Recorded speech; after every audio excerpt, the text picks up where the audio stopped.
¿Qué tal? Muy buenos días, bienvenidos y bienvenidas a 24 horas en Noticias, en la primera edición de Costa Rica Noticias y un repaso por lo acontecido en las últimas 24 horas en el ámbito nacional e internacional. José David Pérez les saluda, la más cordial bienvenida. Vamos a repasar de inmediato nuestros titulares.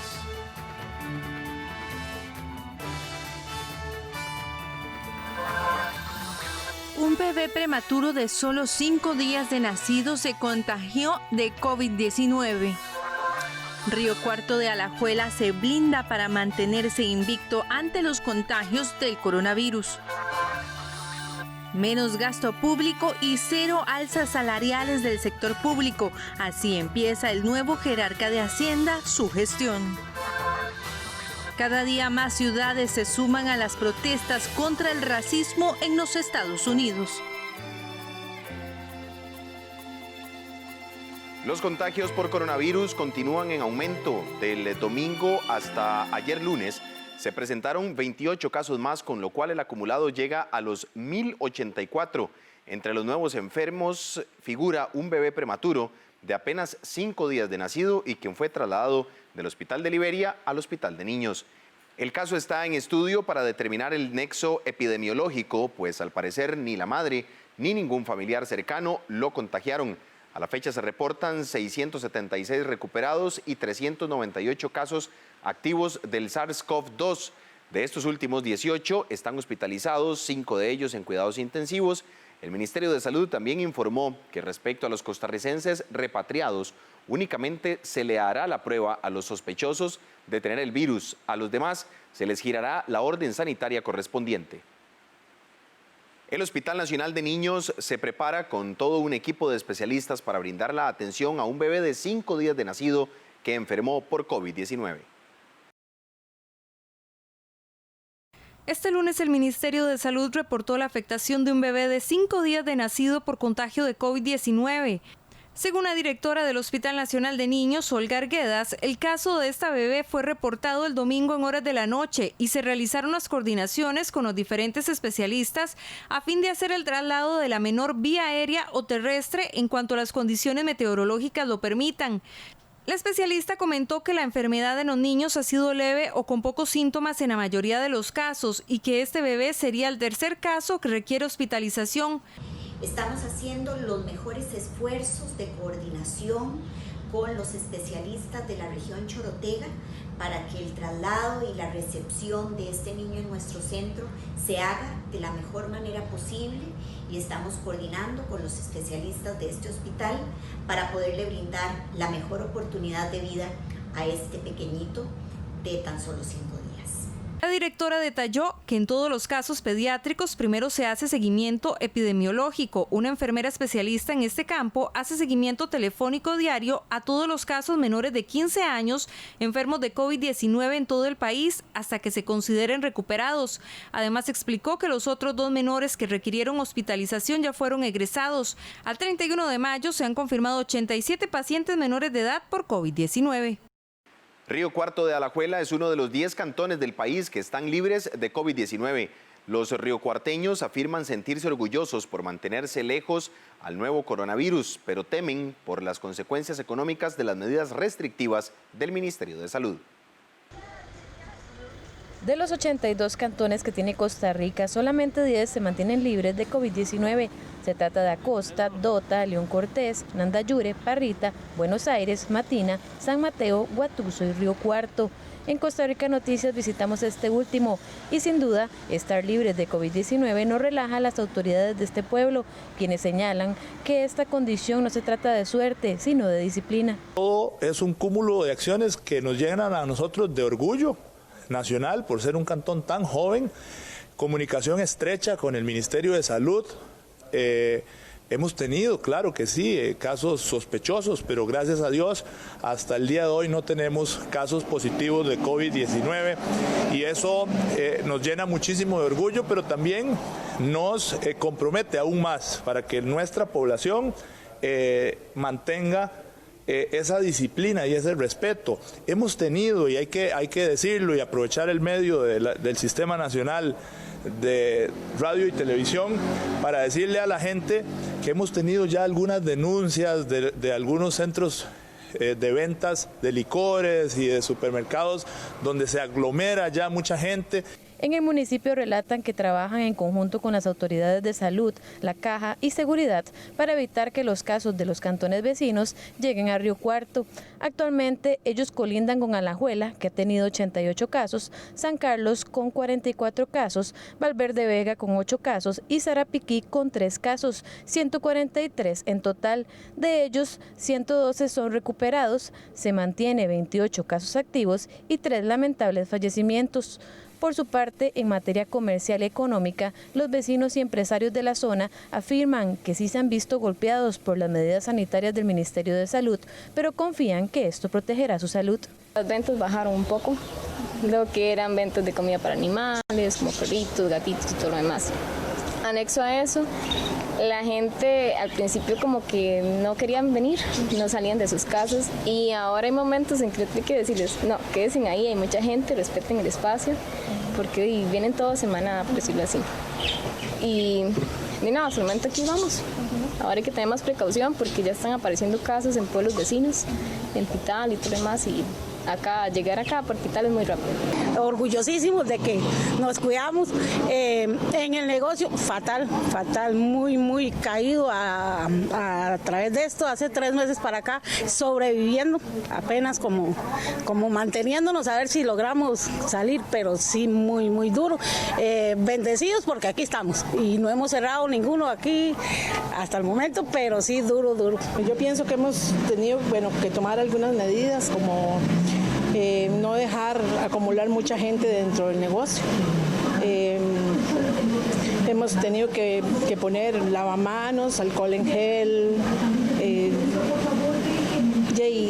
tratar de que la gente venga, digamos, con tener un poquito de las medidas, lavarse las manos y cuidarse un poquito de la multitud de la gente. En cuanto al sector turismo, indican que trabajan en la atracción del turista nacional. Bueno, primero que todo enfocarnos en la seguridad, ¿verdad? Que el turista que te diga voy a visitar Río Cuarto, sepa que llega a Río Cuarto y está seguro con una protocolización en cada uno de los proyectos turísticos y en sí que el gremio se entienda y que el turista, valga la redundancia, se sienta seguro. Esa es la principal estrategia, ¿verdad? Luego, una modernización interna en cuanto a adaptarnos a la tecnología, ¿verdad? Que los proyectos turísticos de acá de la zona tengan un sistema operativo para obtener más reservas tanto nacionales, para luego pensar en extranjeros, ¿verdad? También. Y explotar nuestras bellezas naturales, ¿verdad? Que el potencial que tiene Río Cuarto es casi virgen, o sea, siendo el nuevo cantón y poco explotado turísticamente, entonces vamos a apuntarle fuerte a nuestras potencias naturales, bellezas naturales. Por el momento este cantón, el más joven de Costa Rica, señala que no permitirá situaciones que puedan causar la llegada de COVID-19 a su territorio. Los vecinos de la Carpio están dando un mejor manejo a la basura, cumplen con el distanciamiento social y redoblan las medidas de higiene, luego que se detectaran varios casos de COVID-19 hace 2 semanas. La aparición de 20 casos positivos de COVID-19 en la comunidad de La Carpio hace cerca de 15 días, según los datos del Ministerio de Salud, hizo que los vecinos de esa comunidad fortalecieran sus medidas de higiene y seguridad. Según nos cuenta Claudia Muñoz de la Asociación de Vecinos de La Carpio, Azocodeca, ha logrado organizarse con las personas de los sectores conocidos como Las Gradas y Nani para que desaparezcan los cerros de basura que antes eran panorama de todos los días, pues unos tiran la basura a otros o bien la sacan en días que no hay recolección. Grupo de vecinos ahí por la segunda parada cerca del Nani, ya cansados de ver que siempre era ese aglomeramiento de basura y basura, entonces dijeron no más y mucho más ahora con esto del COVID. Se organizaron, nosotros como Azocodeca vimos la iniciativa positiva y les fuimos a apoyar y de hecho ya tenemos 15 días que en el Super Nani no hay basura.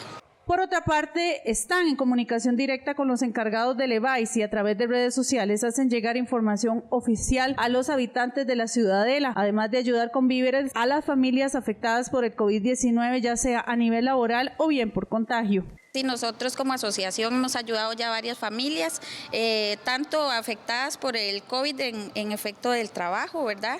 Y también como familias positivas.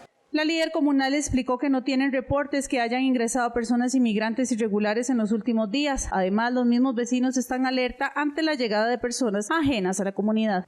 Como parte del acuerdo para permitir el tránsito de mercancías por Centroamérica, Costa Rica no realizará pruebas de COVID-19 a los conductores extranjeros. Tras la apertura de las zonas fronterizas del país, específicamente las del norte, Peñas Blancas y Tablillas en los Chiles, Diala Jiménez, ministra de Comercio Exterior, explicó que no se aplicarán las pruebas del COVID-19 a los transportistas que ingresen al país, y esto fue parte del acuerdo que permitió reanudar el tránsito de mercancía por Centroamérica.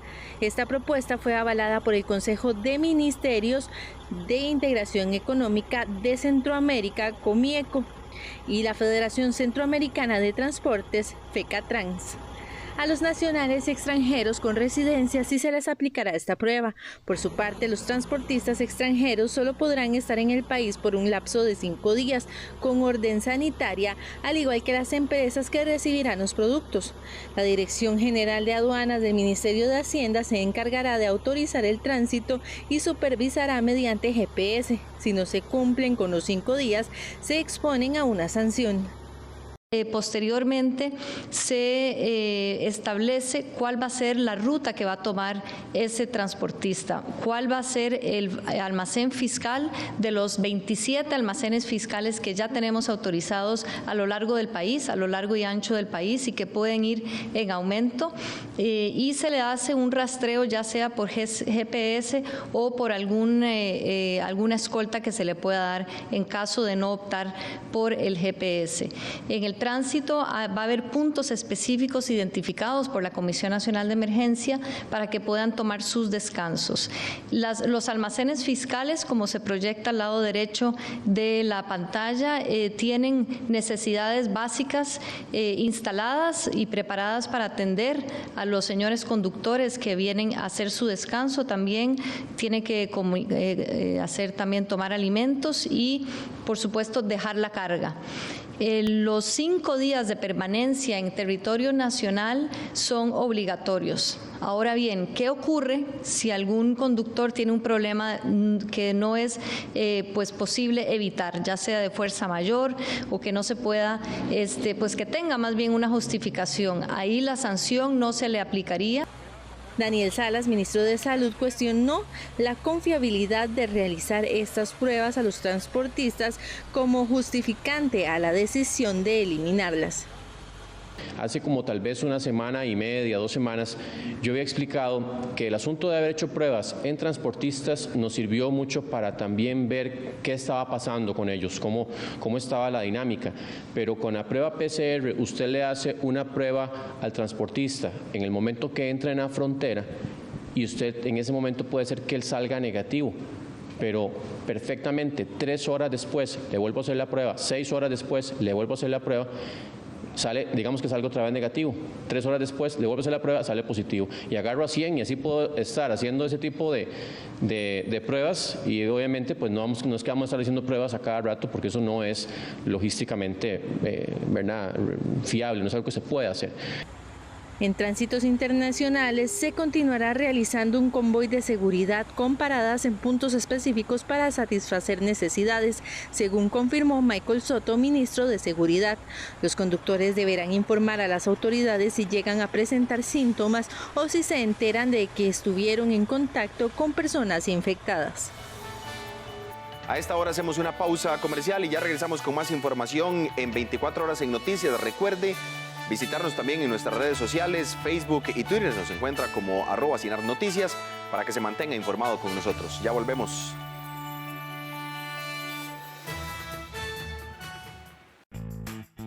Para el BCR, su salud va primero. Evite el contacto al pagar. Utilice la pulsera o el sticker para compras del BCR de forma rápida y fácil, sin contacto. Solicítelos a través de bancobcr.com y en la app BCR Móvil, completando el formulario electrónico. Por su conveniencia y seguridad, utilice la pulsera o el sticker para compras del BCR. Somos el Banco de Costa Rica.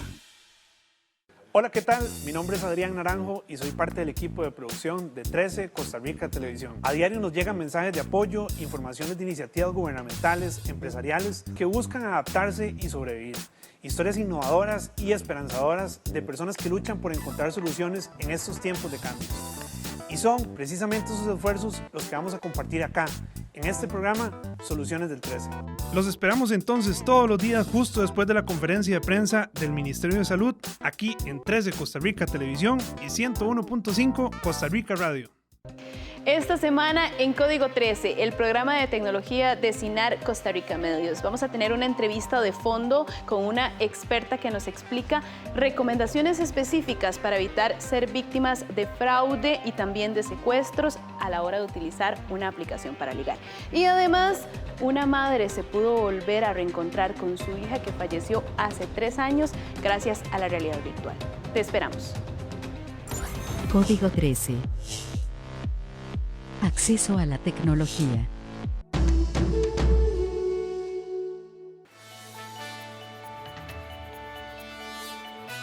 Volvemos con más información en 24 horas en noticias. Unos 15 a 18 eventos entre huracanes y tormentas tropicales se prevén para este 2020. Según los pronósticos del Instituto Meteorológico Nacional, el periodo será del 1 de junio y concluye el 30 de noviembre. Además, se estima que serán meses muy lluviosos. Para esta temporada de huracanes, la Comisión Nacional de Emergencias vigilará 1.462 comunidades vulnerables por inundación.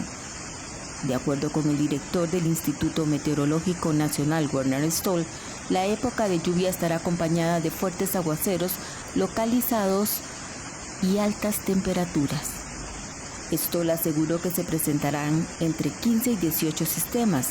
De estos se pronostican unos 7 huracanes y 4 o 5 tormentas tropicales. En la cuenca del Pacífico estamos previendo de 15 a 18 sistemas, de los cuales podemos prever 7 a 8 tormentas tropicales y de 4 a 5 huracanes categorías 1 o 2 y en igual cantidad huracanes de categoría 3, 4 o 5.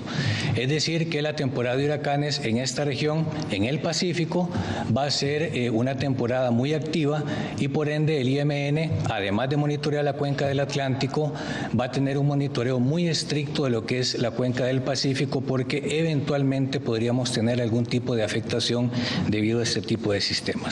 El presidente de la Comisión Nacional de Emergencias, Alexander Solís, dijo que para esta época lluviosa activaron líneas de respuestas como la activación de los mecanismos de alerta por medio del Instituto Meteorológico Nacional. Además, cuentan con una estructura de organización y coordinación con las instituciones que trabajan en la prevención y la atención de las emergencias por medio del Centro de Operaciones de Emergencias y los 90 comités municipales y regionales distribuidos en todo el país. También dijo que monitorearán y vigilarán permanentemente el estado del tiempo y las condiciones de los ríos y deslizamientos mediante la instalación de 650 puestos de radio localizados en puntos estratégicos del territorio nacional. Vamos entonces a observar unas diapositivas que nos darán cuenta de los cambios más importantes que estamos estableciendo para esta temporada de lluvias. El cambio más importante, sin duda, y aquí quiero que pongamos muchísima atención, sobre todo comités municipales de emergencia, autoridades institucionales, que estaríamos planteando es el cambio en el modelo de alertas. Nosotros tradicionalmente hemos trabajado sobre un modelo de 3 alertas, la alerta verde, la amarilla y la roja. En esta temporada de lluvias estamos incorporando un nivel de alerta adicional entre la amarilla y la roja. Esto por cuanto bajo la condición de pandemia no podemos dilatar los procesos de evacuación. Y aquí un mensaje importantísimo para las autoridades locales y los comités municipales de emergencia. El director de Bomberos de Costa Rica, Héctor Chávez, informó que este año se prevé un aumento de desbordamientos de ríos, caídas de árboles y deslizamientos, por lo que instó a la población a ser precavida.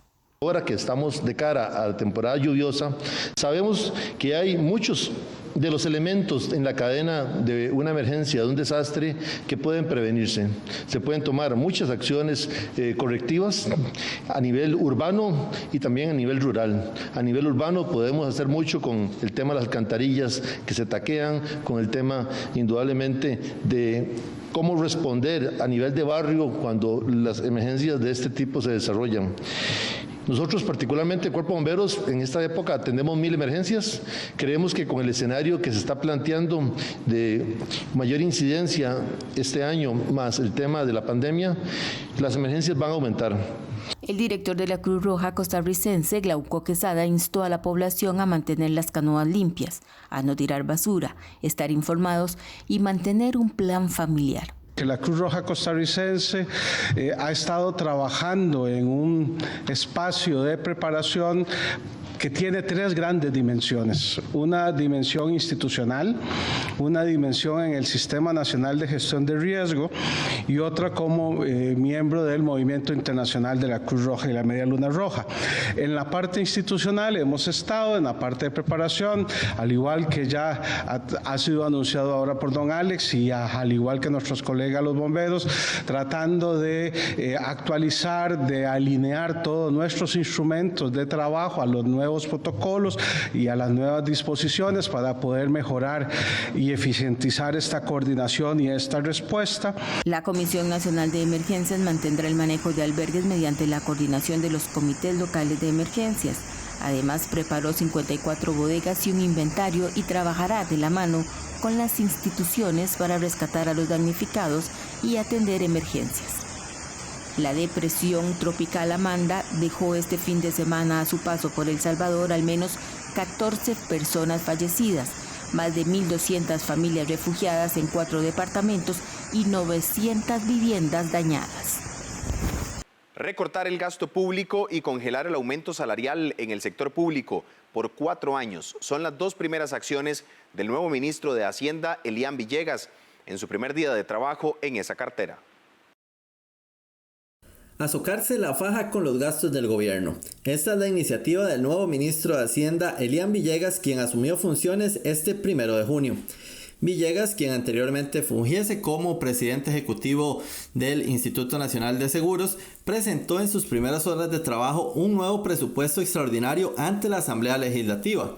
Según la nueva propuesta, se contempla la reducción de 62.000 millones de colones del gasto público. Este presupuesto busca, en primer lugar, una reducción en el gasto público de alrededor de 62.000 millones.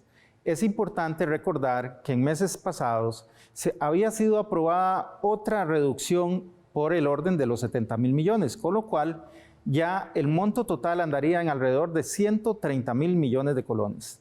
También en este presupuesto estamos incorporando los recursos del aporte que realizó el INSS en beneficio del pueblo costarricense por la suma de 75.000 millones, cuyo objetivo principal es el pago de los bonos Proteger.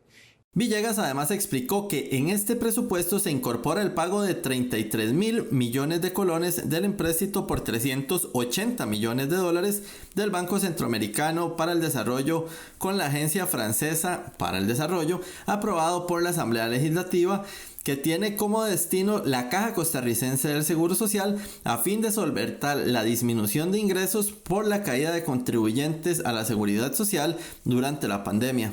Se estará incorporando la suma de 33.000 millones para realizar un pago del Estado a la Caja Costarricense del Seguro Social que viene a llevarle recursos a la Caja producto de la reducción de las cuotas patronales recientemente aprobadas también con ocasión de la pandemia que estamos viviendo. Esperamos que en los próximos días las señoras diputadas y los señores diputados aprueben este presupuesto y nos continúen ayudando, como lo han hecho hasta la fecha, a paliar las graves consecuencias del COVID-19. Pero estas no son todas las medidas que trae consigo el nuevo ministro de Hacienda, pues adicionalmente el jerarca junto al presidente de la República, Carlos Alvarado, y su homóloga de la cartera de trabajo, Yanina Dinarte, firmaron este lunes un decreto para que no se dé aumento salarial en el sector público durante los próximos 4 años. Lo que se está señalando es que si la deuda supera un 60% del Producto Interno Bruto del país, no se pueden otorgar aumentos salariales al sector público. Esta decisión le ahorrará al país una suma de 23.000 millones de colones al año y se ha estimado que es probable que sea necesario utilizarla en los próximos 4 años, con lo cual el ahorro total sería de 92.000 millones de colones. Esperamos con esta reforma al decreto que quede absolutamente claro para efectos de la comisión y con toda la transparencia jurídica que ante situaciones de este tipo el aumento salarial para el sector público se torna improcedente, no solo porque no existe dinero para poder realizar ese tipo de erogaciones, sino además como un acto de solidaridad hacia el resto de la sociedad costarricense. El jerarca recordó que la pandemia ha causado la mayor caída en el crecimiento económico desde inicio de los años 80 y que debido a los gastos extraordinarios y caída de ingresos, el déficit primario podría alcanzar el 3.4% del Producto Interno Bruto y el déficit financiero un 8.6% del PIB, estimándose que la deuda pública alcanzaría en sí un 67% del Producto Interno Bruto al finalizar el 2020. La Dirección General de Educación Vial ya habilitó los espacios para matricular el curso teórico de manejo regular por tutoría, suficiencia o los de reeducación vial. De los 3.254 cupos que pusieron a disposición esta semana para sacar la fotografía, al último corte solo quedaban 24 espacios disponibles. También para esta semana programaron 120 cursos para 832 personas, de las cuales 715 ya matricularon. Con el fin de garantizar los protocolos del Ministerio de Salud en las aulas y laboratorios de cómputo, redistribuyeron el espacio de manera que se cumpla con la capacidad y distanciamiento social. Los funcionarios están debidamente protegidos para la prueba práctica por la cercanía inevitable que debe existir entre el evaluador y el aspirante a conductor. Al día, cada evaluador atiende entre 14 a 42 personas. Las matrículas para cursos y pruebas teóricas se realizarán los lunes a partir de las 8 de la mañana. Hoy en nuestra sección Animales en Libertad le presentamos al trogón. Es primo del quetzal y viven en las regiones tropicales del mundo, pero son más numerosos y variados en América. Los trogones tienen el pico ancho y corto. Lo invitamos a admirar esta bella especie. La sección de Animales en Libertad llega a ustedes gracias al ICT.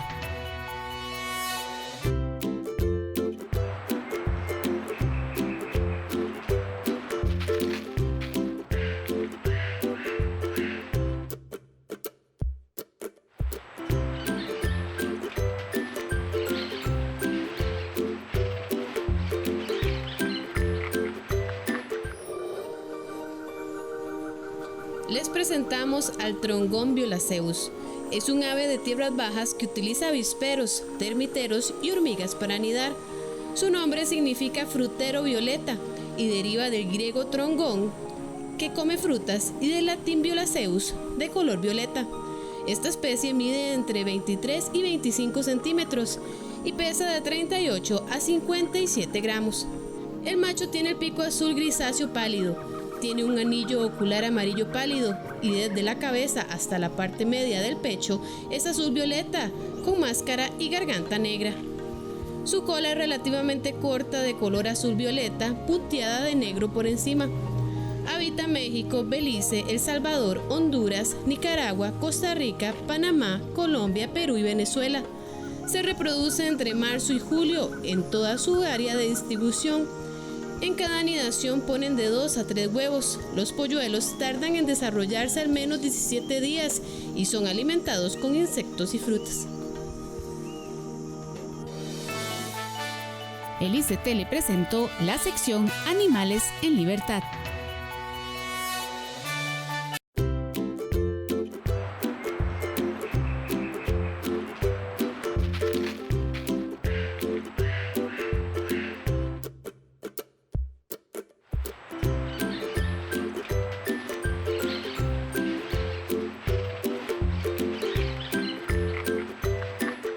Un proyecto de ley busca permitir que las personas puedan generar la electricidad que consumen y el excedente aportarlo al sistema eléctrico nacional.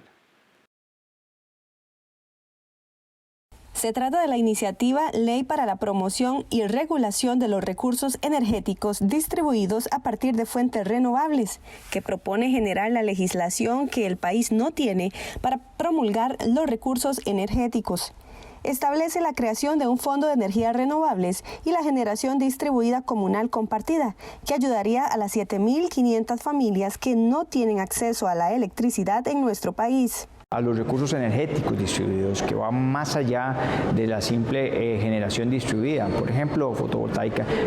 Aquí se toman en cuenta todas las tecnologías renovables aplicadas al país y poder también con esto lograr maximizar las inversiones y bajar la tarifa eléctrica de manera tal que el individuo, cualquiera de nosotros, pueda no solamente producir su energía, sino almacenar su energía y además lograr bajar los costos en la utilización de la tecnología.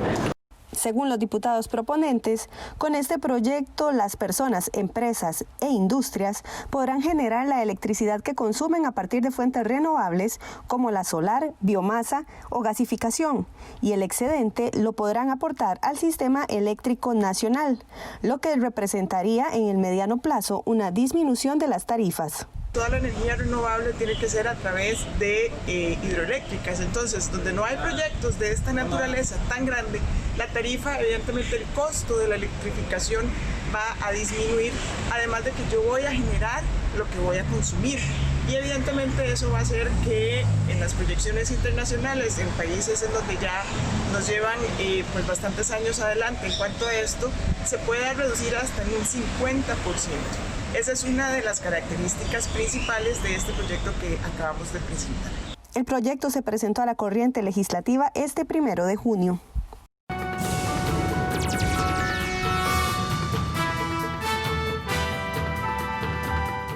Vamos al plano internacional. Una escalada de protestas contra la violencia policial y el racismo sacude en Estados Unidos. El país ha movilizado a miles de efectivos para controlar las manifestaciones.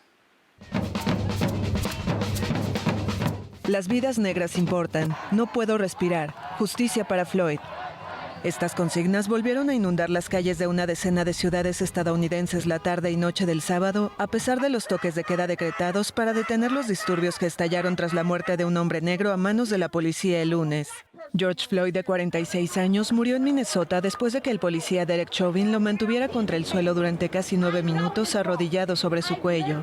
En esta ciudad, la policía antidisturbios cargó contra los manifestantes con granadas aturdidoras y bengalas de humo durante la quinta noche consecutiva de violencia. De Seattle a Nueva York, decenas de miles de manifestantes reclamaron cargos más duros contra los policías implicados en la muerte. Chauvin fue inculpado por el asesinato en tercer grado tras haber sido despedido junto con otros 3 policías involucrados en la detención. No me importa ningún arresto sin condena. Si no hay condena después del arresto, ¿por qué lo arrestan? ¿Para apaciguarme? ¿Para evitar que esto suceda? ¿Sabes lo que digo? Necesitamos una condena. Necesitamos una condena. La muerte de Floyd se ha convertido en el último símbolo de la violencia policial contra los ciudadanos negros y ha provocado la mayor ola de protestas en los últimos años en Estados Unidos.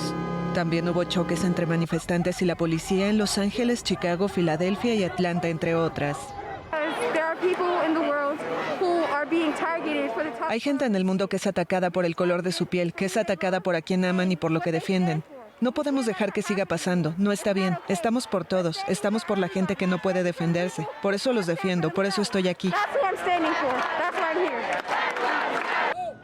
Trump culpó a la extrema izquierda de la violencia y aseguró que revoltosos, saqueadores y anarquistas estaban deshonrando la memoria de Floyd. Nadie está más molesto que sus compañeros de las fuerzas del orden por un pequeño puñado que no cumple con su juramento de servir y proteger. Mi administración detendrá la violencia de la turba y la detendrá en seco. Varios estados pidieron asistencia de la Guardia Nacional para controlar los levantamientos y se anunció la movilización de miles de efectivos. Mientras en Europa camina a la reactivación económica, en América Latina las cifras de contagios y muertes por COVID-19 avanzan con rapidez. Más de 6 millones de personas han sido infectadas por el nuevo coronavirus y casi 370,000 han muerto en el mundo por la COVID-19, que provoca profundas tensiones y divisiones en la comunidad internacional sobre el modo de enfrentar la pandemia. El mundo busca ya un lento regreso a la normalidad. En Jerusalén, la célebre explanada de las mezquitas reabrió sus puertas el domingo tras 2 meses, con fieles portando mascarillas y cintas de demarcación en el piso. La salida del largo confinamiento se observa con mayor claridad en Europa, que registra casi la mitad de las muertes en el mundo por coronavirus. La mayoría de los países como España, Italia, Francia y Grecia avanzan con firmeza en prudentes desconfinamientos por fases con una posible reapertura de las fronteras internas de la Unión Europea el 15 de junio ante la necesidad de activar el turismo con la llegada del verano. Pero esta reapertura aún se ve lejana en América Latina, convertida en el actual epicentro de la pandemia con más de 50.000 muertos. Se avecinan semanas muy duras en la región donde los contagios se acercan al 1.000.000. Brasil se ha convertido en el cuarto país con más muertos por detrás de Estados Unidos, Gran Bretaña e Italia y concentra casi la mitad de los registrados en Latinoamérica. La situación es aún más complicada por la decisión del presidente Jair Bolsonaro de oponerse a las medidas de confinamiento que han decretado varios gobernadores y alcaldes. El domingo el mandatario volvió a saludar a cientos de simpatizantes que se manifestaron frente al Palacio de Gobierno en Brasilia, causando una nueva aglomeración. En contraste, una protesta contra Bolsonaro, convocada el domingo por hinchadas de clubes de fútbol, derivó en choques con simpatizantes y la policía, que recurrió al uso de gases lacrimógenos. Chile, en tanto, sobrepasó el domingo los 1.000 fallecidos por coronavirus y roza los 100.000 contagiados tras experimentar un brusco cambio de escenario en las últimas 2 semanas. La pandemia avanza con fuerza también en México, con casi 10.000 decesos para una población de 120 millones, y Perú con más de 4.000 muertos para 33 millones de habitantes y que el sábado sobrepasó los 150.000 casos. En Buenos Aires, casi 1 millar de personas protestaron el sábado contra la cuarentena obligatoria que rige desde el 20 de marzo. El país registró un récord de contagios por día y sumaba unos 16.000 casos con más de 500 fallecidos. En tanto, en Uruguay, el presidente Luis Lacalle Pou confirmó el domingo haber dado negativo al test de COVID-19 al que se sometió tras informarse el viernes que estuvo en contacto con una funcionaria que había resultado positiva. Con casi 104.000 muertos y 1.800.000 contagios, Estados Unidos se mantiene como el país más afectado del mundo, envuelto en protestas contra la violencia policial y el racismo. Mientras la Unión Europea ha pedido al presidente Donald Trump que reconsidere su decisión de retirarse de la Organización Mundial de la Salud. Los astronautas de la cápsula Space abordan la estación internacional tras un acople exitoso. Éxito en la misión espacial conjunta de la NASA y SpaceX. Los 2 astronautas de la cápsula Crew Dragon abordaron el domingo la Estación Espacial Internacional. La escotilla entre las 2 naves se abrió a las 17:02 GMT y poco después los astronautas ingresaron a la estación, donde se reunieron con sus actuales residentes, el astronauta de la NASA Chris Cassidy y los rusos Anatoly Ivanishin e Ivan Wagner. Doug Hurley, de 53 años, y Bob Behnken, de 49, que despegaron el sábado en un cohete Falcon 9 desde Florida, son los primeros astronautas en llegar a la estación espacial gracias a un vehículo de una empresa privada. El primer contacto y acoplamiento con la estación ocurrió a las 14:16 GMT, algunos minutos antes de lo previsto, cuando la estación orbitaba a 422 kilómetros de la Tierra sobre la frontera entre Mongolia y el norte de China.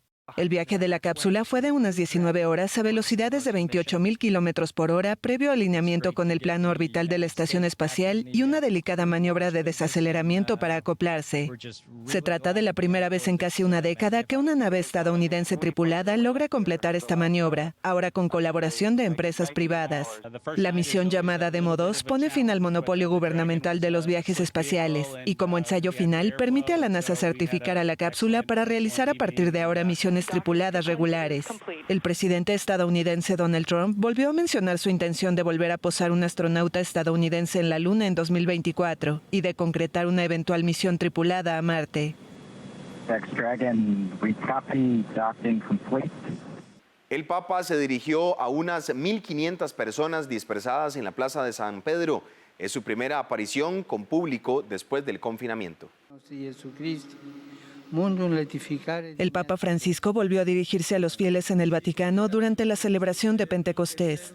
Desde una ventana del Palacio Apostólico dirigió un mensaje el domingo a una multitud dispersada en la inmensa Plaza de San Pedro. Ustedes saben que de una crisis como esta no seremos los mismos de antes. ¿Seremos mejores o seremos peores? Tengamos el valor de cambiar para ser mejores que antes. El Papa también pidió orar por el personal médico y voluntarios y expresó su preocupación por los indígenas de la Amazonía frente a la pandemia. Al lugar acudieron unas 1.500 personas autorizadas, muy lejos de la afluencia 10 veces superior que suele reunir a turistas y peregrinos de todo el mundo. Para mí es muy importante. Es un encuentro que para mí tiene un valor simbólico. Vine la semana pasada, pero no pude escuchar al Papa. Y hoy regresé porque quería recomenzar desde aquí, empezar una reflexión dentro de nosotros. Tuvimos mucho tiempo para pensar durante el confinamiento. Es casi un gesto simbólico. Para los que no somos creyentes es un digamos, parte del aliciente de Roma, ¿no? El Vaticano es un estado dentro de Roma y atrae mucho turismo, que no solo turismo religioso, es parte de los atractivos turísticos de Roma. Durante el confinamiento, el pontífice argentino apareció a finales de marzo en una plaza de San Pedro desierta bajo una lluvia incesante para presidir una oración. Hacemos una nueva pausa comercial, ya regresamos con más información. Quédese con nosotros en 24 horas en Noticias. Para el BCR, su salud va primero. Evite el contacto al pagar. Utilice la pulsera o el sticker para compras del BCR de forma rápida y fácil, sin contacto. Solicítelos a través de bancobcr.com y en la app BCR Móvil, completando el formulario electrónico. Por su conveniencia y seguridad, utilice la pulsera o el sticker para compras del BCR. Somos el Banco de Costa Rica. Punto y Coma regresa con nueva temporada. Acompáñenos a conocer lo mejor de la literatura costarricense a través de sus escritores. En la nueva temporada de Punto y Coma, nuestros libros tienen la palabra. Los domingos a las 12 mediodía, con repetición los lunes a las 11 de la noche. Solo en 13, Costa Rica Televisión.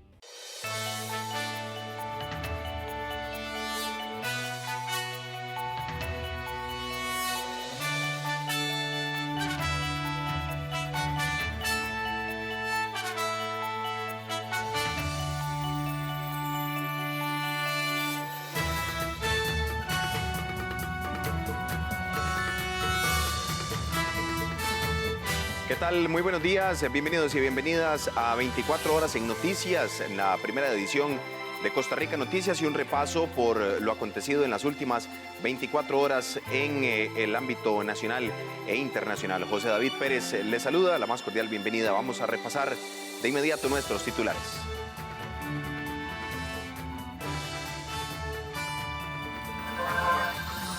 Un bebé prematuro de solo 5 días de nacido se contagió de COVID-19.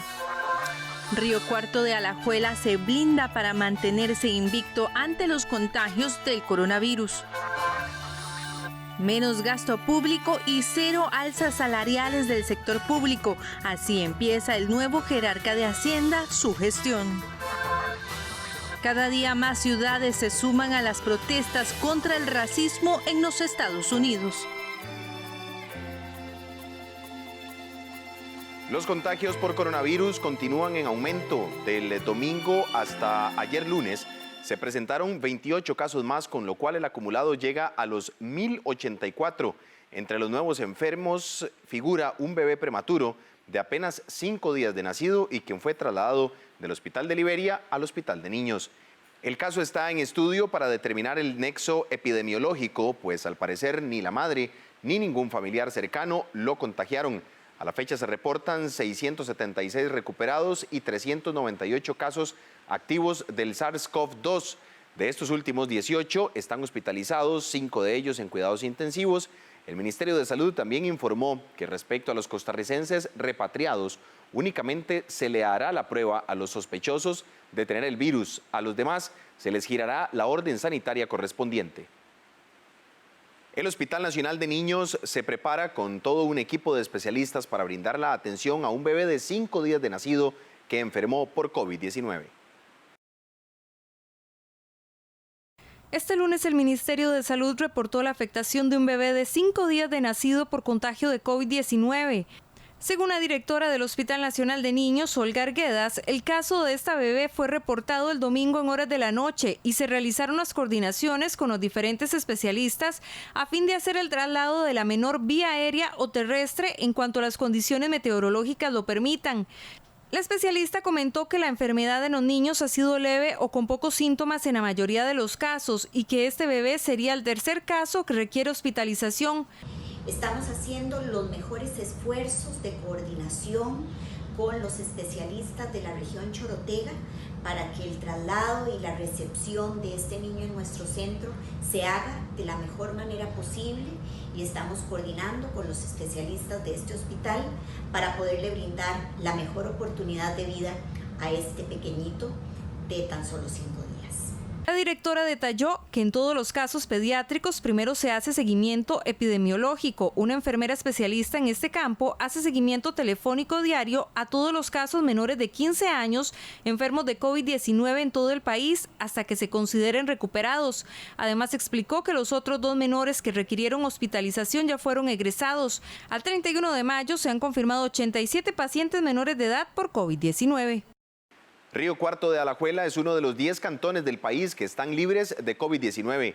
Los riocuarteños afirman sentirse orgullosos por mantenerse lejos al nuevo coronavirus, pero temen por las consecuencias económicas de las medidas restrictivas del Ministerio de Salud. De los 82 cantones que tiene Costa Rica, solamente 10 se mantienen libres de COVID-19.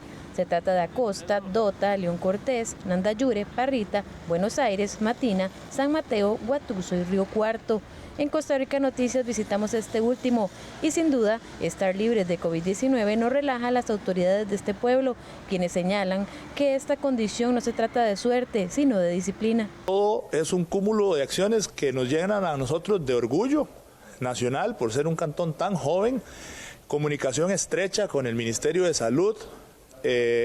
Hemos tenido, claro que sí, casos sospechosos, pero gracias a Dios hasta el día de hoy no tenemos casos positivos de COVID-19 y eso nos llena muchísimo de orgullo, pero también nos compromete aún más para que nuestra población mantenga esa disciplina y ese respeto. Hemos tenido, y hay que decirlo y aprovechar el medio del Sistema Nacional de Radio y Televisión para decirle a la gente que hemos tenido ya algunas denuncias de algunos centros de ventas de licores y de supermercados donde se aglomera ya mucha gente.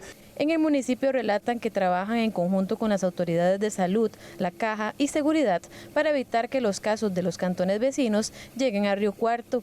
Actualmente ellos colindan con Alajuela, que ha tenido 88 casos, San Carlos con 44 casos, Valverde Vega con 8 casos y Sarapiquí con 3 casos, 143 en total. De ellos, 112 son recuperados, se mantiene 28 casos activos y 3 lamentables fallecimientos. Por su parte, en materia comercial y económica, los vecinos y empresarios de la zona afirman que sí se han visto golpeados por las medidas sanitarias del Ministerio de Salud, pero confían que esto protegerá su salud. Las ventas bajaron un poco, lo que eran ventas de comida para animales, como perritos, gatitos y todo lo demás. Anexo a eso, la gente al principio como que no querían venir, no salían de sus casas y ahora hay momentos en que hay que decirles, no, quédense ahí, hay mucha gente, respeten el espacio, porque vienen toda semana, por decirlo así. Y nada, hasta el momento aquí vamos. Ahora hay que tener más precaución porque ya están apareciendo casos en pueblos vecinos, en Pital y todo lo demás, y llegar acá por Pital es muy rápido. Orgullosísimos de que nos cuidamos. En el negocio, fatal, muy caído a través de esto. Hace 3 meses para acá, sobreviviendo, apenas como manteniéndonos a ver si logramos salir, pero sí muy duro.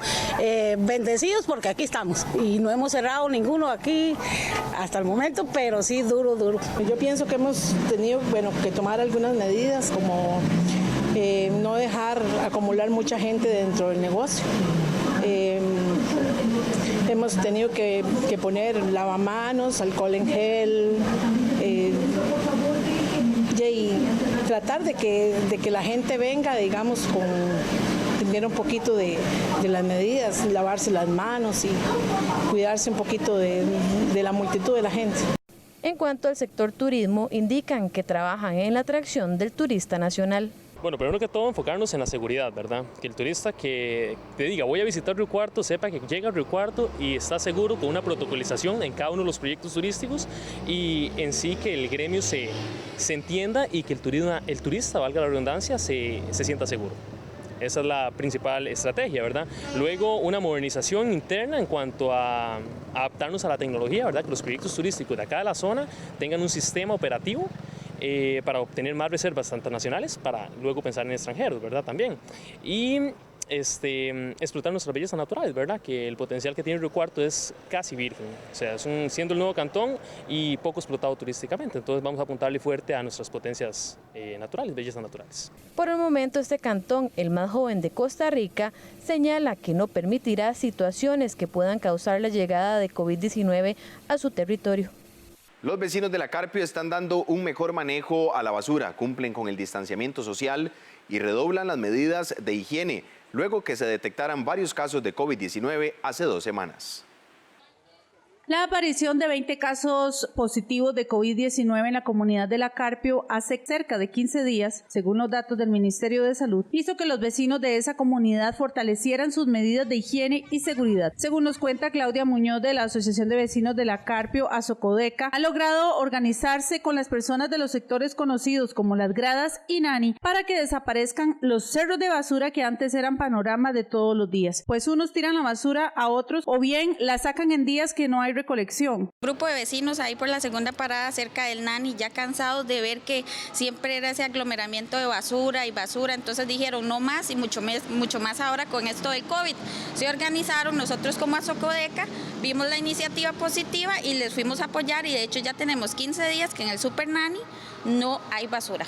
Por otra parte, están en comunicación directa con los encargados del EVAIS y a través de redes sociales hacen llegar información oficial a los habitantes de la ciudadela, además de ayudar con víveres a las familias afectadas por el COVID-19, ya sea a nivel laboral o bien por contagio. Sí, nosotros como asociación hemos ayudado ya a varias familias, tanto afectadas por el COVID en efecto del trabajo, ¿verdad? Y también como familias positivas. La líder comunal explicó que no tienen reportes que hayan ingresado personas inmigrantes irregulares en los últimos días. Además, los mismos vecinos están alerta ante la llegada de personas ajenas a la comunidad.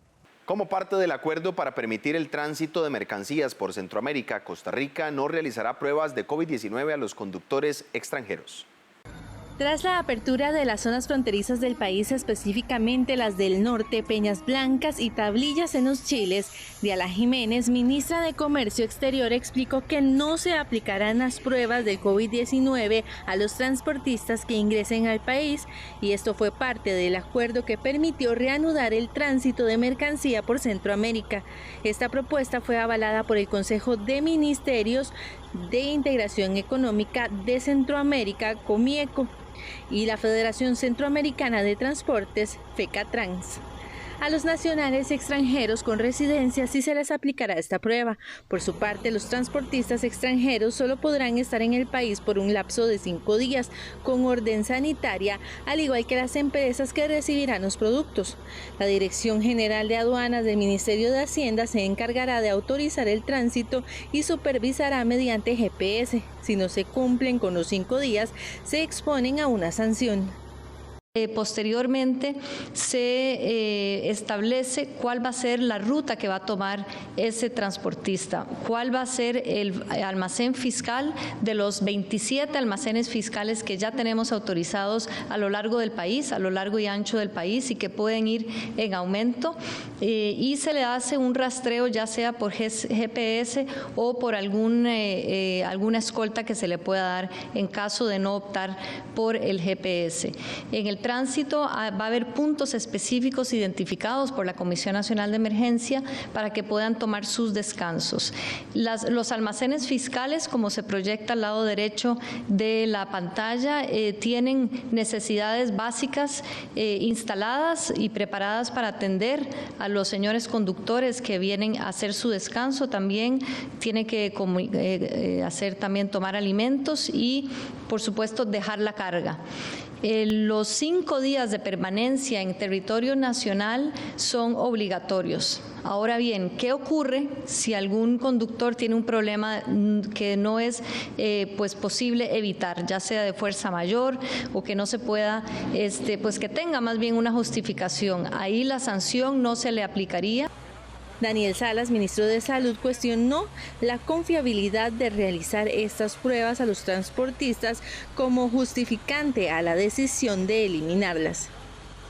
Hace como tal vez una semana y media, 2 semanas, yo había explicado que el asunto de haber hecho pruebas en transportistas nos sirvió mucho para también ver qué estaba pasando con ellos, cómo estaba la dinámica. Pero con la prueba PCR, usted le hace una prueba al transportista en el momento que entra en la frontera y usted en ese momento puede ser que él salga negativo.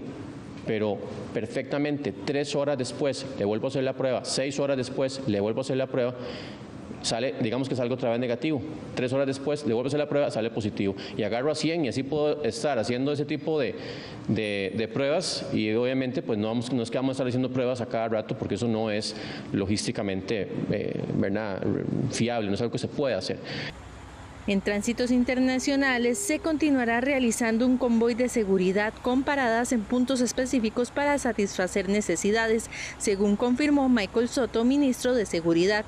Los conductores deberán informar a las autoridades si llegan a presentar síntomas o si se enteran de que estuvieron en contacto con personas infectadas. A esta hora hacemos una pausa comercial y ya regresamos con más información en 24 horas en Noticias. Recuerde visitarnos también en nuestras redes sociales, Facebook y Twitter. Nos encuentra como @SinarNoticias para que se mantenga informado con nosotros. Ya volvemos.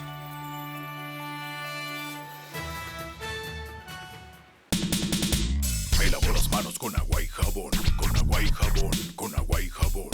Porque la limpieza, dice mi mamá, que es una belleza y salud nos da. Por arriba, por abajo y entre los deditos. Me lavo las uñas y las muñequitas. Por arriba, por abajo y entre los deditos. Con agua y jabón, con agua y jabón. Me lavo las manos con agua y jabón.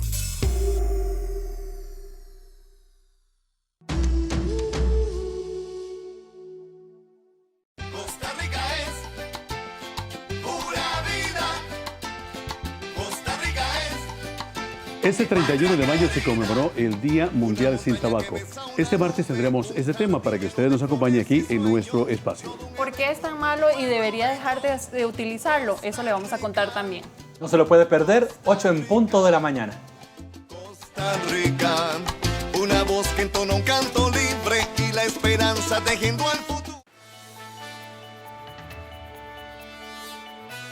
Volvemos con más información en 24 horas en Noticias. Unos 15 a 18 eventos entre huracanes y tormentas tropicales se prevén para este 2020. Según los pronósticos del Instituto Meteorológico Nacional, el periodo será del 1 de junio y concluye el 30 de noviembre. Además, se estima que serán meses muy lluviosos.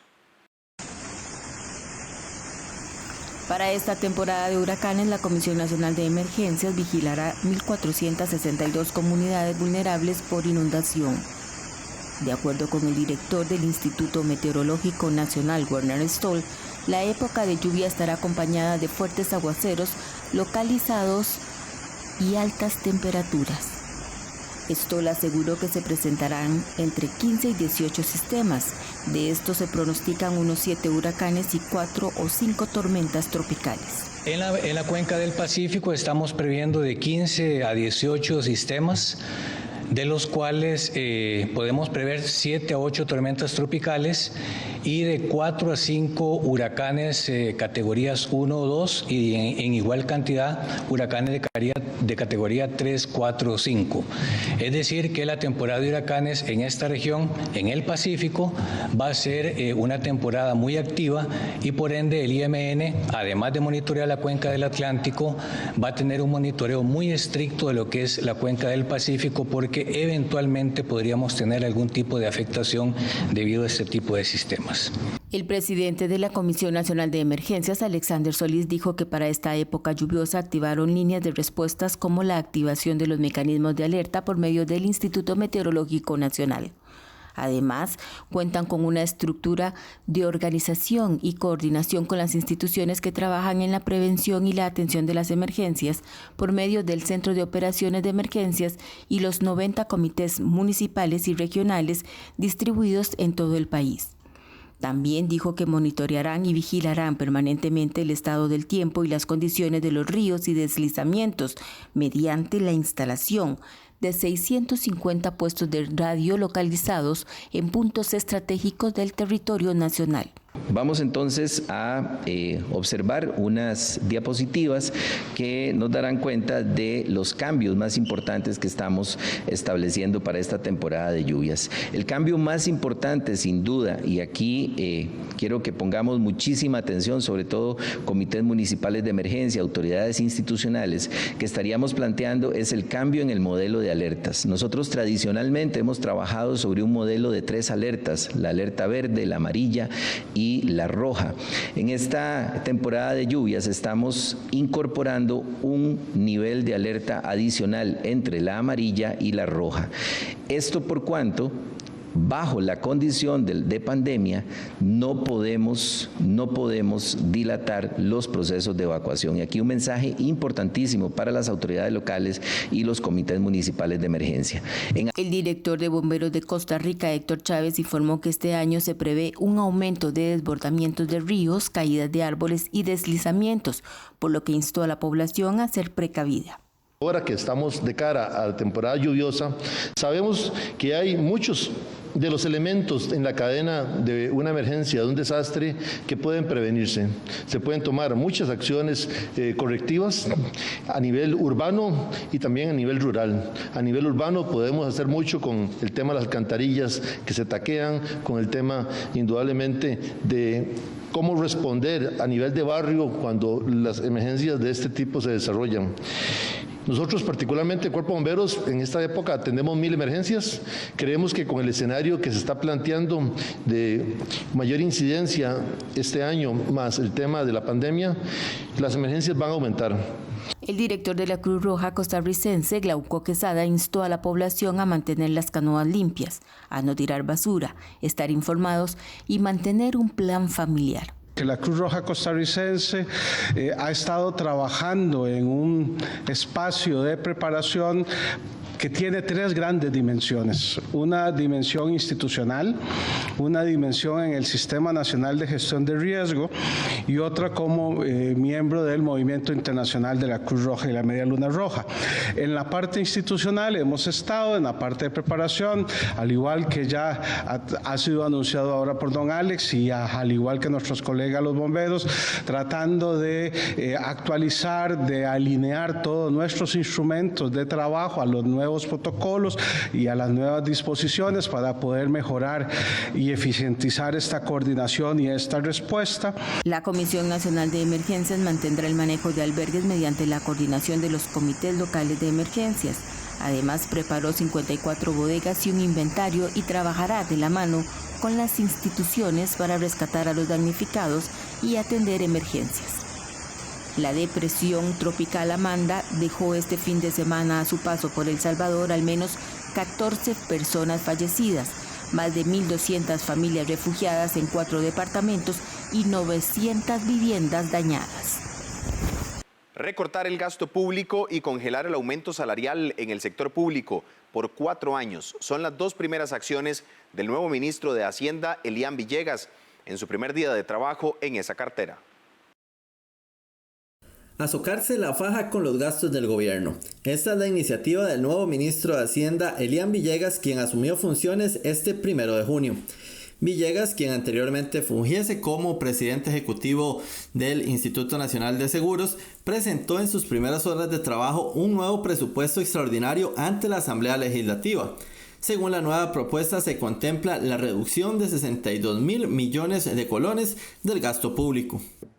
Este presupuesto busca, en primer lugar, una reducción en el gasto público de alrededor de 62.000 millones. Es importante recordar que en meses pasados había sido aprobada otra reducción por el orden de los 70.000 millones, con lo cual ya el monto total andaría en alrededor de 130.000 millones de colones. También en este presupuesto estamos incorporando los recursos del aporte que realizó el INSS en beneficio del pueblo costarricense por la suma de 75.000 millones, cuyo objetivo principal es el pago de los bonos Proteger.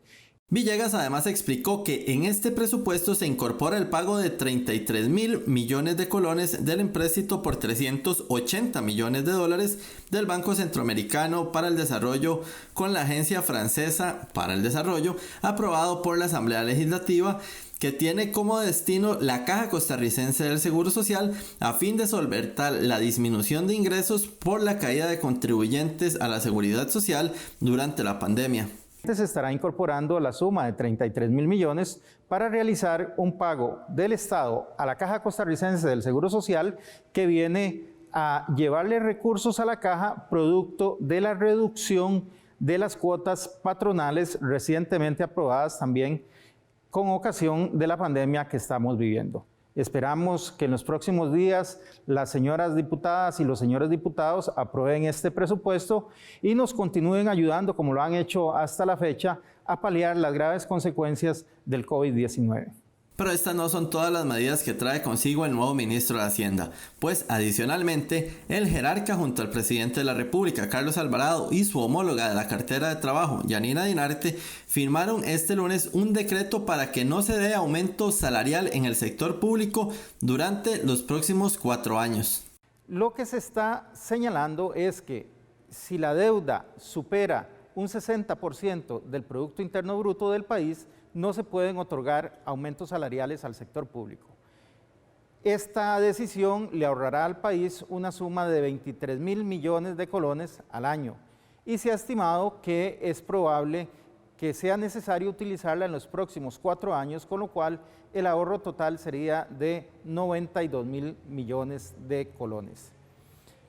Esperamos con esta reforma al decreto que quede absolutamente claro para efectos de la comisión y con toda la transparencia jurídica que ante situaciones de este tipo el aumento salarial para el sector público se torna improcedente, no solo porque no existe dinero para poder realizar ese tipo de erogaciones, sino además como un acto de solidaridad hacia el resto de la sociedad costarricense. El jerarca recordó que la pandemia ha causado la mayor caída en el crecimiento económico desde inicio de los años 80 y que debido a los gastos extraordinarios y caída de ingresos, el déficit primario podría alcanzar el 3.4% del Producto Interno Bruto y el déficit financiero un 8.6% del PIB, estimándose que la deuda pública alcanzaría en sí un 67% del Producto Interno Bruto al finalizar el 2020. La Dirección General de Educación Vial ya habilitó los espacios para matricular el curso teórico de manejo regular por tutoría, suficiencia o los de reeducación vial. De los 3.254 cupos que pusieron a disposición esta semana para sacar la fotografía, al último corte solo quedaban 24 espacios disponibles.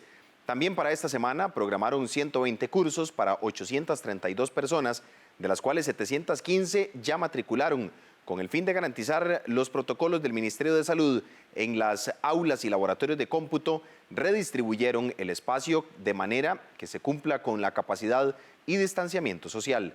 Los funcionarios están debidamente protegidos para la prueba práctica por la cercanía inevitable que debe existir entre el evaluador y el aspirante a conductor. Al día, cada evaluador atiende entre 14 a 42 personas. Las matrículas para cursos y pruebas teóricas se realizarán los lunes a partir de las 8 de la mañana. Hoy en nuestra sección Animales en Libertad le presentamos al trogón. Es primo del quetzal y viven en las regiones tropicales del mundo, pero son más numerosos y variados en América. Los trogones tienen el pico ancho y corto. Lo invitamos a admirar esta bella especie. La sección de Animales en Libertad llega a ustedes gracias al ICT.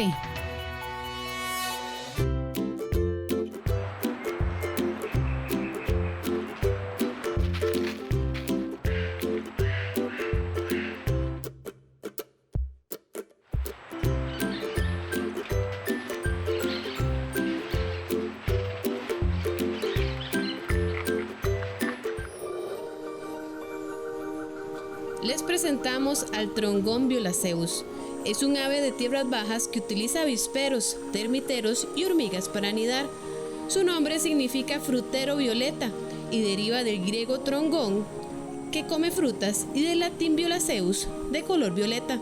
Esta especie mide entre 23 y 25 centímetros y pesa de 38 a 57 gramos. El macho tiene el pico azul grisáceo pálido. Tiene un anillo ocular amarillo pálido y desde la cabeza hasta la parte media del pecho es azul violeta, con máscara y garganta negra. Su cola es relativamente corta de color azul violeta, punteada de negro por encima. Habita México, Belice, El Salvador, Honduras, Nicaragua, Costa Rica, Panamá, Colombia, Perú y Venezuela. Se reproduce entre marzo y julio en toda su área de distribución.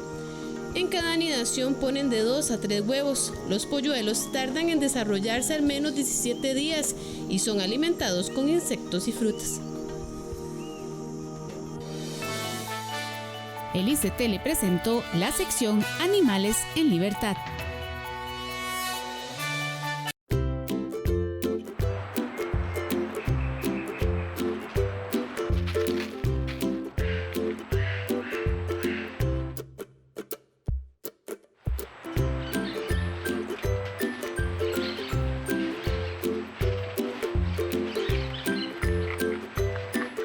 Un proyecto de ley busca permitir que las personas puedan generar la electricidad que consumen y el excedente aportarlo al sistema eléctrico nacional.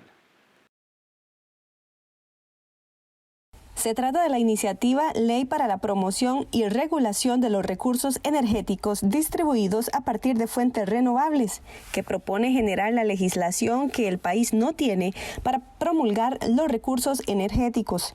Establece la creación de un fondo de energías renovables y la generación distribuida comunal compartida, que ayudaría a las 7.500 familias que no tienen acceso a la electricidad en nuestro país. A los recursos energéticos distribuidos, que van más allá de la simple generación distribuida, por ejemplo, fotovoltaica. Aquí se toman en cuenta todas las tecnologías renovables aplicadas al país y poder también con esto lograr maximizar las inversiones y bajar la tarifa eléctrica de manera tal que el individuo, cualquiera de nosotros, pueda no solamente producir su energía, sino almacenar su energía y además lograr bajar los costos en la utilización de la tecnología. Según los diputados proponentes, con este proyecto las personas, empresas e industrias podrán generar la electricidad que consumen a partir de fuentes renovables como la solar, biomasa o gasificación, y el excedente lo podrán aportar al sistema eléctrico nacional, lo que representaría en el mediano plazo una disminución de las tarifas. Toda la energía renovable tiene que ser a través de hidroeléctricas, entonces donde no hay proyectos de esta naturaleza tan grande, la tarifa, evidentemente el costo de la electrificación va a disminuir, además de que yo voy a generar lo que voy a consumir. Y evidentemente eso va a hacer que en las proyecciones internacionales, en países en donde ya nos llevan pues bastantes años adelante en cuanto a esto, se pueda reducir hasta en un 50%. Esa es una de las características principales de este proyecto que acabamos de presentar. El proyecto se presentó a la corriente legislativa este 1 de junio.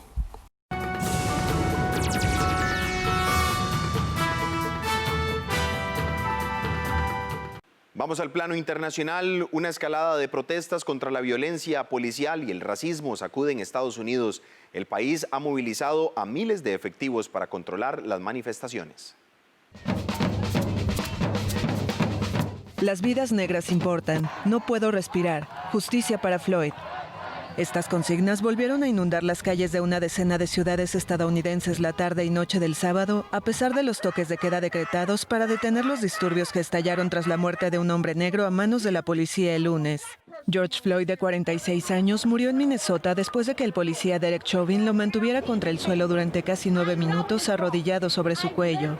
En esta ciudad, la policía antidisturbios cargó contra los manifestantes con granadas aturdidoras y bengalas de humo durante la quinta noche consecutiva de violencia. De Seattle a Nueva York, decenas de miles de manifestantes reclamaron cargos más duros contra los policías implicados en la muerte. Chauvin fue inculpado por el asesinato en tercer grado tras haber sido despedido junto con otros 3 policías involucrados en la detención. No me importa ningún arresto sin condena. Si no hay condena después del arresto, ¿por qué lo arrestan? ¿Para apaciguarme? ¿Para evitar que esto suceda? ¿Sabes lo que digo? Necesitamos una condena. Necesitamos una condena. La muerte de Floyd se ha convertido en el último símbolo de la violencia policial contra los ciudadanos negros y ha provocado la mayor ola de protestas en los últimos años en Estados Unidos. También hubo choques entre manifestantes y la policía en Los Ángeles, Chicago, Filadelfia y Atlanta, entre otras. Hay gente en el mundo que es atacada por el color de su piel, que es atacada por a quien aman y por lo que defienden. No podemos dejar que siga pasando, no está bien. Estamos por todos, estamos por la gente que no puede defenderse. Por eso los defiendo, por eso estoy aquí. Trump culpó a la extrema izquierda de la violencia y aseguró que revoltosos, saqueadores y anarquistas estaban deshonrando la memoria de Floyd. Nadie está más molesto que sus compañeros de las fuerzas del orden por un pequeño puñado que no cumple con su juramento de servir y proteger. Mi administración detendrá la violencia de la turba y la detendrá en seco. Varios estados pidieron asistencia de la Guardia Nacional para controlar los levantamientos y se anunció la movilización de miles de efectivos. Mientras en Europa camina a la reactivación económica, en América Latina las cifras de contagios y muertes por COVID-19 avanzan con rapidez. Más de 6 millones de personas han sido infectadas por el nuevo coronavirus y casi 370,000 han muerto en el mundo por la COVID-19, que provoca profundas tensiones y divisiones en la comunidad internacional sobre el modo de enfrentar la pandemia. El mundo busca ya un lento regreso a la normalidad. En Jerusalén, la célebre explanada de las mezquitas reabrió sus puertas el domingo tras 2 meses, con fieles portando mascarillas y cintas de demarcación en el piso. La salida del largo confinamiento se observa con mayor claridad en Europa, que registra casi la mitad de las muertes en el mundo por coronavirus. La mayoría de los países como España, Italia, Francia y Grecia avanzan con firmeza en prudentes desconfinamientos por fases, con una posible reapertura de las fronteras internas de la Unión Europea el 15 de junio ante la necesidad de activar el turismo con la llegada del verano. Pero esta reapertura aún se ve lejana en América Latina, convertida en el actual epicentro de la pandemia con más de 50,000 muertos. Se avecinan semanas muy duras en la región donde los contagios se acercan al 1,000,000. Brasil se ha convertido en el 4º país con más muertos por detrás de Estados Unidos, Gran Bretaña e Italia y concentra casi la mitad de los registrados en Latinoamérica. La situación es aún más complicada por la decisión del presidente Jair Bolsonaro de oponerse a las medidas de confinamiento que han decretado varios gobernadores y alcaldes.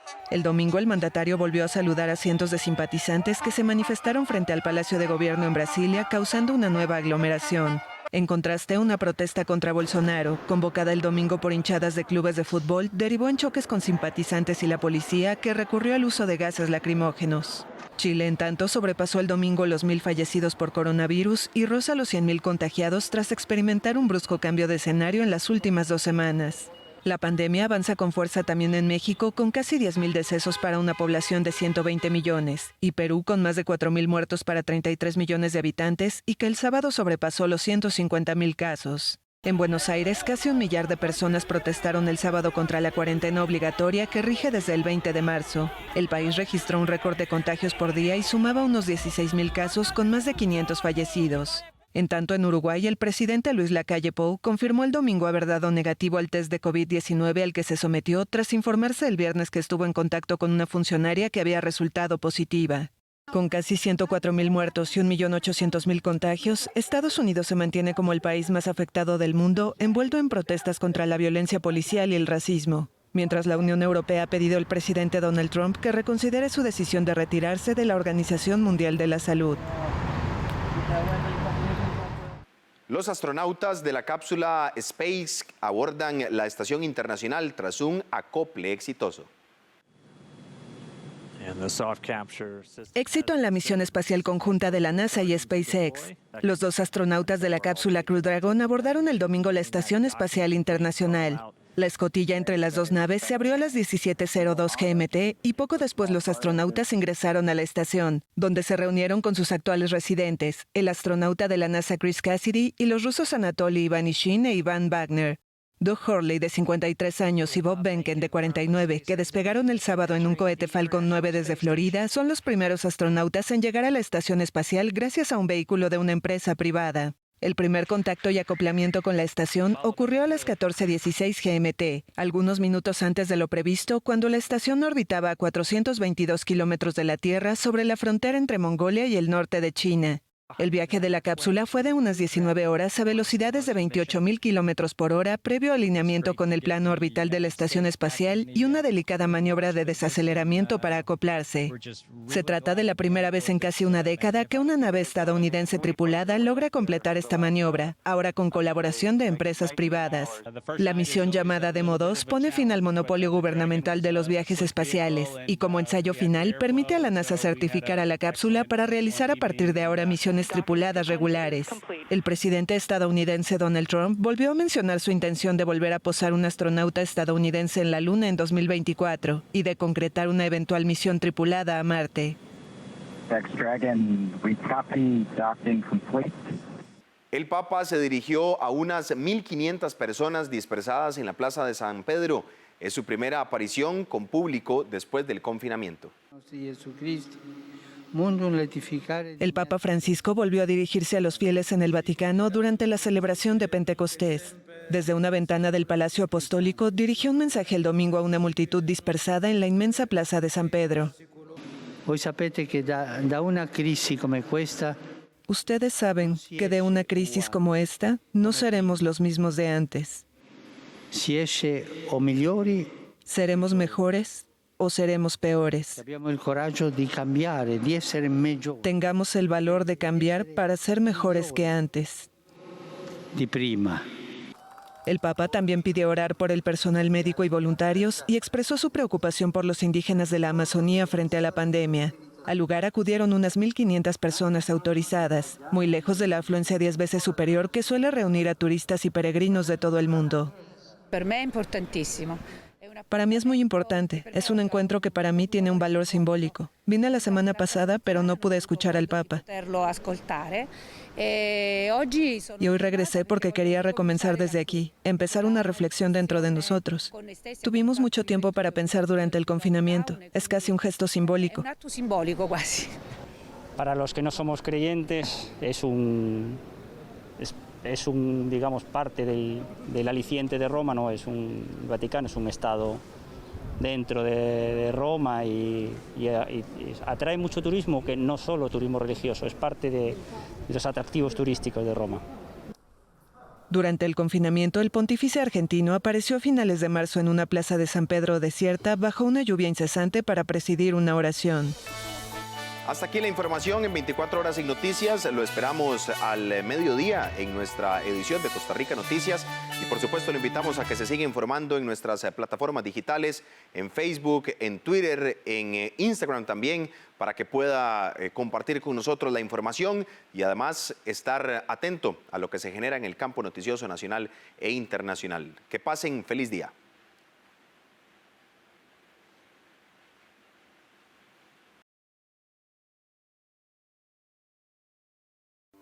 Es para mí súper importante la responsabilidad que tengo sobre mí y sobre mis empleados y sobre mi familia. Estar al día, porque de todos los pagos que hemos hecho y que tenemos que hacer y que enfrentamos con esta crisis, definitivamente es el primero. ¿Por qué? Porque hasta hoy nos hemos dado cuenta, porque no lo sabíamos realmente, la responsabilidad y la seguridad que nos da a nosotros la Caja Costarricense de Seguro Social. En vivo el sábado 6 de junio a las 6 de la mañana. El Santo Rosario, desde la Basílica Nuestra Señora de los Ángeles en Cartago. Solo en 13. Costa Rica Televisión.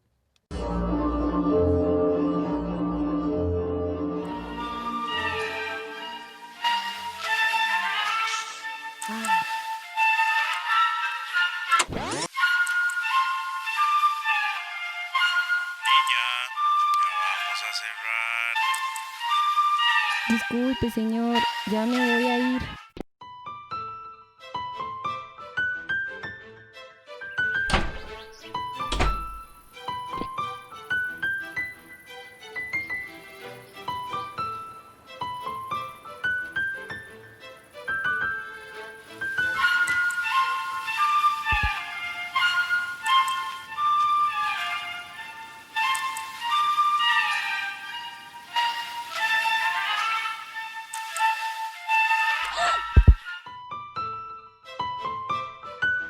Ay.